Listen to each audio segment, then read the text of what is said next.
day, fellow Americans. What you are about to hear are 3 excerpts from an interview conducted by Ognier of www.theinfounderground.com of fearless American hero Congresswoman Cynthia McKinney. She blows the lid off of the Israeli lobby.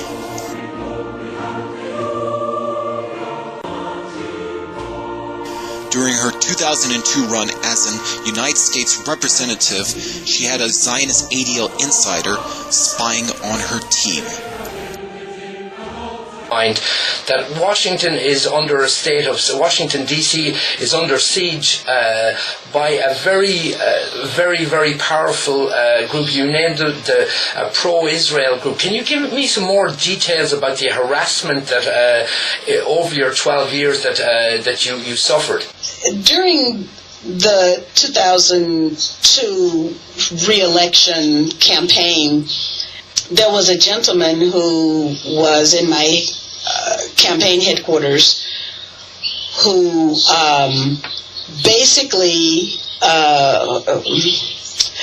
this gentleman identified himself as an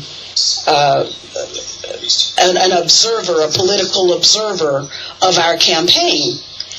And he would sit in a rocking chair with my father at the campaign headquarters, and they would share stories about the campaign and, the state of politics and that sort of thing. This gentleman befriended my father. Okay. Well, after the election was over and all kinds of things happened, like the loss of the keys to the vans that were going to transport people, the theft of the telephones from the phone banking room that was an off-site place that nobody was supposed to know the location of. This particular gentleman, who had identified himself as a stateless Palestinian, went on the television and announced himself as the Southern Regional Bureau Chief for one of the pro-Israel organizations. Wow. And so our campaign was disrupted, and totally disrupted, particularly on Election Day. And that was the leak. We didn't know until Election Day, but then we found out when this particular volunteer showed up on television. Can you put a name to this guy? Is this guy still around? I don't know if he's still around, but he ended up being a member of the Anti-Defamation League. There are many pro-Israel organizations that have a political impact or conduct political business, and the Anti-Defamation League is one of them. You have the American Israel Public Affairs Committee as another one of them. There is a code and agreement that whatever Israel wants, Israel gets. And that is understood before you take your seat in the government. During your 6 terms, how did these people? You must have had some interaction with AIPAC and these different pro-Israel lobbies. How did that go on? You get memos, emails, fax saying, "Listen, we'd like your support." Are controlled by that? Can you verify that's true? Well, there's a methodology that is employed that sort of allows one to be categorized with respect to one's affinity for the pro-Israel cause.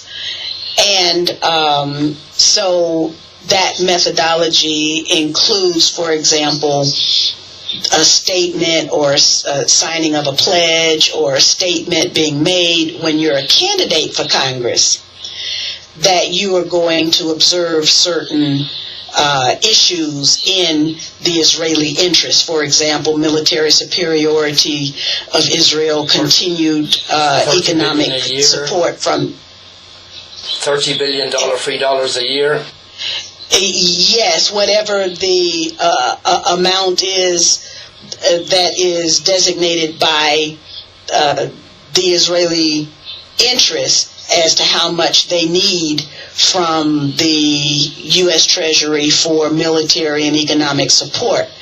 Also, the issue of Tel Aviv as the capital of Jerusalem as the capital city is also something that one is asked to. So you're saying so just to clarify this, you're saying that when as you are running for Congress, so you could be Joe Blow, anybody, you're running for Congress, there is some sort of an agreement, whether it's a written or an understanding, that if you make it to Congress, you will go along with certain pro-Israel policies. Is that correct? Yes. Now, that's correct. Congresswoman, you spent many years in Washington. I don't know how you did so. Excuse me. I don't know how you did so long in this pit of vipers. We have an expression out on blogosphere, which is DC is under Zionist occupied government. From what you're saying here, this is just clarifying, and that is this. Sadly, that is the state of affair. That politics in Washington DC has more got to do with Israel than it does have to do with the poor American people that are actually suffering now. Well, one of the things that my father asked when both he and I were under attack, and we honestly had seen little bits here and there, but we had never seen anything like what they exposed themselves to be capable of doing in both of our 2002 campaigns for re-election. And the sad fact is that my father said, what does Stone Mountain have to do with Israel? But in fact, it had a lot to do with Israel.